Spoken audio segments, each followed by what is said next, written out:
என் அன்பு குழந்தையே, உனக்கான நல்ல விஷயங்களை செய்து கொடுப்பதற்காகவே உன் தாயானவள் இன்று உன்னை தேடி வந்திருக்கின்றேன்.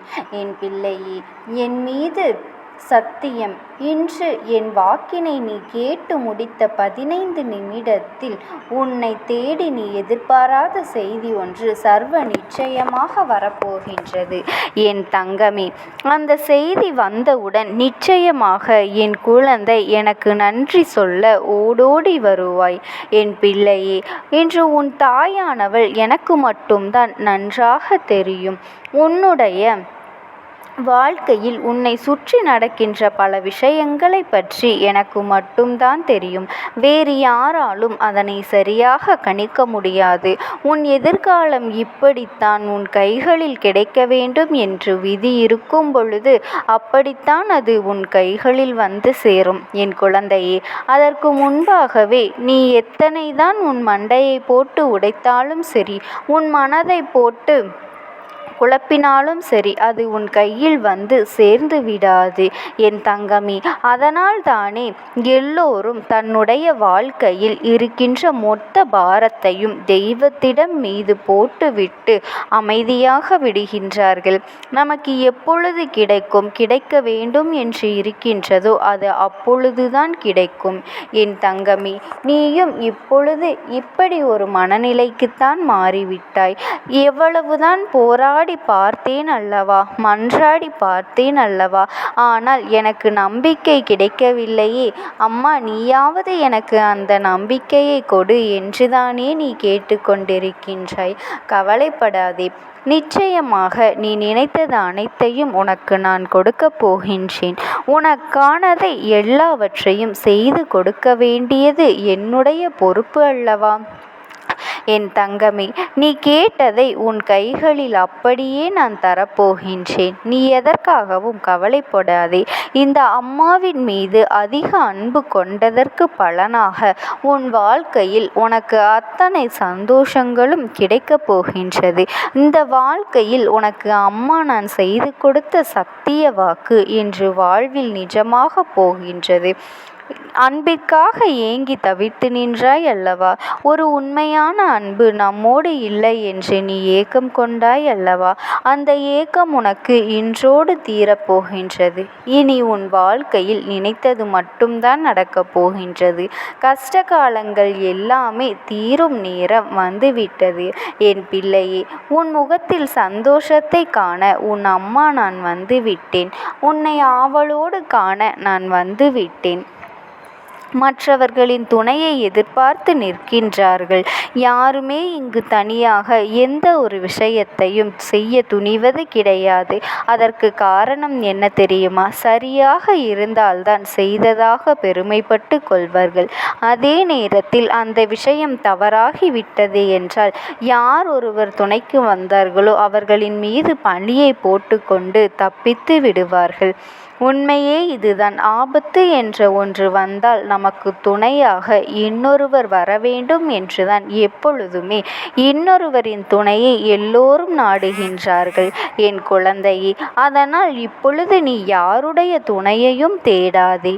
உன்னை துணைக்கு அழைத்தால் அங்கு நீ செல்லாதே என் தங்கமே. தன்னுடைய வேலைகளை தான் செய்ய முடியாமல் இன்னொருவரின் உதவியை நாடுகின்றார்கள் என்றால் அதில் இருக்கின்ற அர்த்தத்தை, அதில் இருக்கின்ற உள்ளர்த்தத்தை நீ புரிந்து கொள்ள வேண்டும். சில விஷயங்கள் தாமதமாகத்தானே உனக்கு புரிகின்றது. அதனால் தானே நீ வாழ்க்கையில் படாத கஷ்டங்களை எல்லாம் என் பிள்ளை பட்டு விட்டாய். சுற்றி இருக்கின்றவர்கள் கொடுக்கின்ற வேதனைகளை எல்லாம் தாங்கிக் கொள்ள முடியாமல் என் பிள்ளை நீ பட்ட வேதனைகளை ஒவ்வொன்றுமே உன்னுடைய மனதில் அத்தனை காயங்கள் ஏற்படுத்தி இருக்கின்றது. நல்லவர்கள் என்று நினைத்து கொடுத்த காயம் அதைவிட அதிகம். இவர்கள்தான் நம்மோடு கடைசி வரை பயணிப்பார்கள் என்று நினைத்தவர்கள் செய்த நம்பிக்கை துரோகம் ஏராளம். எதிரிகள் கொடுக்கின்ற கஷ்டங்கள் வாழ்க்கையில் தாராளமாய் குவிந்து கிடக்கின்றது. எந்த பக்கம் திரும்பினாலும் உண்மை என்கின்ற வார்த்தைக்கு இடமில்லாதது போல உன் வாழ்க்கை மாறிவிட்டது என் தங்கமே. எல்லோருமே ஒரு நாள் மாறும் என்பது நம்பிக்கைதானே. அந்த நம்பிக்கையை தான் தானே உனக்கு உன் அம்மா தினமும் கொண்டு வந்து கைகளில் கொடுத்து கொண்டிருக்கின்றேன். ஒரு நாள் வாழ்க்கை கல்ல, இதுதான் உன் வாழ்க்கை என்று ஆகிவிட்டது. பிறகு என் குழந்தை, நீ நிச்சயமாக எந்த ஒரு சோதனை காலத்திலும் உன்னுடைய மனதை தளரவிட்டு விடாதே. கஷ்டங்கள் வரும் முதலில் ஆரம்பத்தில் மிகவும் சந்தோஷமாக இருந்தது போல வாழ்க்கை உனக்கு தோன்றும். அதன் பிறகு வாழ்க்கை ஐயோ முடிந்துவிடப் போகின்றதே என்ற பயத்தை கொடுக்கும். மீண்டும் உன்னை உயரத்தில் தூக்கி வைக்கும், மீண்டும் உன்னை கீழே தள்ளிவிடும். அதனால் வாழ்க்கை என்பது எப்பொழுதும் நிலையானது கிடையாது. அது எப்பொழுதுமே உன்னை மேலும் கீழுமாக பள்ளமுமாக தள்ளத்தான் செய்யும். இன்பமும் துன்பமும் மாறி மாறி வாழ்க்கையில் வந்து கொண்டேதான் இருக்கின்றது என் குழந்தையே. அதனால் வாழ்க்கையில் உன்னை சுற்றி வருகின்ற எந்த ஒரு விஷயத்திற்காகவும் நீ உன்னை போட்டு குழப்பி வேதனைப்படுத்தி கொள்ளாதே. நீண்ட நாள் கனவு என்று ஒன்று எல்லோருக்குமே இருக்கின்றது. அது என்றென்றும் நிறைவேறி விடாதா என்ற ஏக்கமும் இங்கு பலருக்கு இருக்கின்றது. உன்னுடைய ஏக்கம் உன் வாழ்க்கையில் தீரப்போகும் நேரம் இந்த நேரம் இந்த அம்மாவின் வாக்கில் இருக்கின்றது என்பதனை நீ புரிந்து கொள் என் தங்கமே. அம்மா அத்தனை சாதாரணமானவள் கிடையாது. எல்லாவற்றையும் அப்படியே விட்டுவிட மாட்டேன். சோதனைகளையும் வேதனைகளையும் கொடுப்பவர்கள் சந்தோஷமாக இருக்கின்றார்கள் என்று நீ நினைக்கலாம். ஆனால் அவை எல்லாவற்றிற்கும் இல்லை என்று ஒன்று இருக்கின்றது. அதற்கு தானே தெய்வம் என்று ஒன்று இருக்கின்றது. தெய்வத்தை தான் நினைப்பதையெல்லாம் மற்றவர்களுக்கு வாழ்க்கையில் செய்துவிட்டு போகலாம் என்றால் உன் அம்மா நான் இங்கு எதற்காக உனக்கு காவல் காத்து கொண்டிருக்கின்றேன் என்று ஒரு முறை சிந்தித்துப்பார். கடமை என்பதை மட்டும் நம்பியிரு. என் பிள்ளைகள் வாழ்க்கையில் ஒரு நாளும் நான் கைவிட மாட்டேன் என் தங்கமே. உன்னுடைய ஆசைகளையும் நான் நிச்சயமாக நிறைவேற்றி கொடுப்பேன்.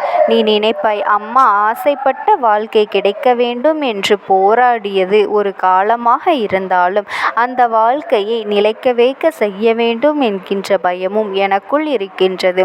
எப்படியாவது என் வாழ்க்கையில் நீ தன்மையை எனக்கு கொடுத்து விடு. எந்த சூழ்நிலையிலும் எதை நினைத்தும் கவலைப்படாமல் இருக்கின்ற அளவிற்கு நல்ல வாழ்க்கையை எனக்கு கொடு என்று என் குழந்தை நீ கேட்கின்றாய். இன்னும் சிலர் என்னிடத்தில் என்ன கேட்கின்றார்கள் தெரியுமா? அம்மா நான் கேட்டேன் என்பதற்காக நீ அப்படியே கொடுக்க வேண்டாம். உண்மையாக இந்த வாழ்க்கை எனக்கு சரிப்பட்டு வரும் என்று உனக்கு தோன்றினால் மட்டும் நீ கொடுத்தால் போதும் என்று என் குழந்தைகள் சிலர் மனப்பக்குவத்தோடு கேட்கின்றார்கள். ஏனென்றால் இவர்கள் எல்லாம் வாழ்க்கையில் பல அனுபவங்களை கற்று தேர்ந்தவர்கள். நாளை இந்த வாழ்க்கை ஒருவேளை சரியில்லாமல் போனால் நிச்சயமாக நம் தாயிடம்தானே வந்து நிற்போம். நமக்கென்று யார் இருக்கின்றார்கள்? நாளை அவரை நாம் குறை சொல்ல வேண்டும் என்றாலும் கூட, கோபப்பட வேண்டும் என்றாலும் கூட, நம் பக்கத்தில் எந்த தவறும் இருக்கக்கூடாது என்று அவர்கள் உறுதியாக இருக்கின்றார்கள் என் தங்கமே. இது போன்று என்னிடத்தில் கேட்டு வாழ்க்கையை பெற்ற எந்த ஒரு குழந்தைகளும் அவர்கள் வாழ்க்கையில் தோற்றதாக சரித்திரமே கிடையாது என் தங்கமே. நீயும் என்னிடத்தில் இது போல வேண்டி நிற்பாயானால் நிச்சயமாக உன்னுடைய வாழ்க்கையில் தோல்வி என்பது ஒரு நாளும் இருக்காது என்பதனை நீ புரிந்து கொள்வாய். என் குழந்தையின் வாழ்க்கையில் நல்ல விஷயத்தை நான் கொடுக்க வந்திருக்கின்றேன். இந்த நேரத்தில் உன்னுடைய மனதில் நீ கொண்ட நம்பிக்கையோடு இந்த தாயானவள் உன்னுடைய இல்லத்திலிருந்து உனக்கான எல்லா நல்ல விஷயங்களையும் உன் தாயானவள் நான் எப்பொழுதும் செய்து கொடுத்து கொண்டே இருப்பேன். நீ எதற்காகவும் கவலைப்படாதே. இந்த அம்மாவினுடைய அன்பும் ஆசீர்வாதங்களும் உனக்கு எப்பொழுதுமே முழுமையாக கிடைத்து கொண்டே இருக்கும். ஓம் சக்தி. ஓம் ஆதிபரா சக்தி.